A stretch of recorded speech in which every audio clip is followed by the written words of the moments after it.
মার্কিন president Donald ট্রাম্পের দ্বিতীয় মেয়াদে ক্ষমতা গ্রহণের 1 বছর আজ। গত বছরের এই দিনে তিনি দায়িত্ব নিয়েছিলেন। ভোটের আগে ট্রাম্প প্রতিশ্রুতি দিয়েছিলেন, নির্বাচিত হলে তিনি বিশ্বে শান্তি ফেরাবেন, বন্ধ হবে যুদ্ধ সংঘাত। কিন্তু হোয়াইট হাউসে পা রেখেই যেন উল্টো পথে হাঁটা শুরু করলেন ট্রাম্প। একের পর এক ঘটালেন অঘটন। এক নজরে ট্রাম্পের অঘটনগুলো জানব আরেকবার। 67%, that's tariff.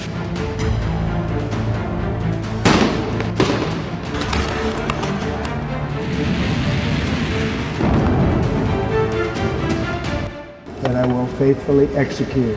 The office of President of the United States. So help me God. So help me God. Congratulations, Mr. President. গেল 1 বছরে ট্রাম্পের সবচেয়ে বড় অঘটন ছিল শুল্কযুদ্ধ।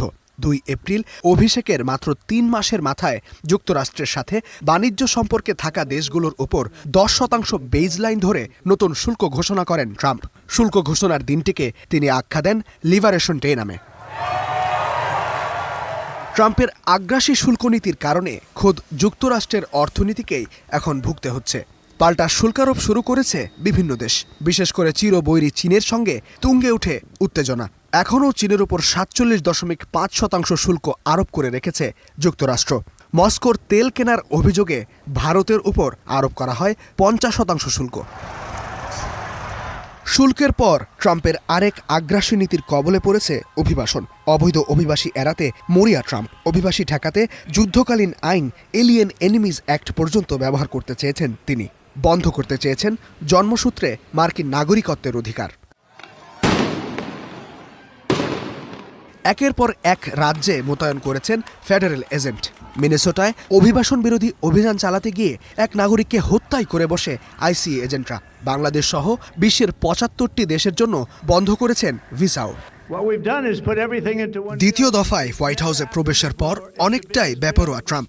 কখনো গালফ অফ মেক্সিকোর নাম বদলে করতে চাইছেন গলফ অফ আমেরিকা, কখনো যুক্তরাষ্ট্রের অঙ্গরাজ্য বানাতে চাইছেন কানাডাকে, কখনো গাজায় করতে চাইছেন রিয়েল এস্টেট ব্যবসা, আবার কখনো কিনে ফেলতে চাইছেন দ্বীপরাষ্ট্র গ্রিনল্যান্ড। তবে গ্রিনল্যান্ড কেনা বা দখলের পথ থেকে এখনও সরে আসেননি ট্রাম্প।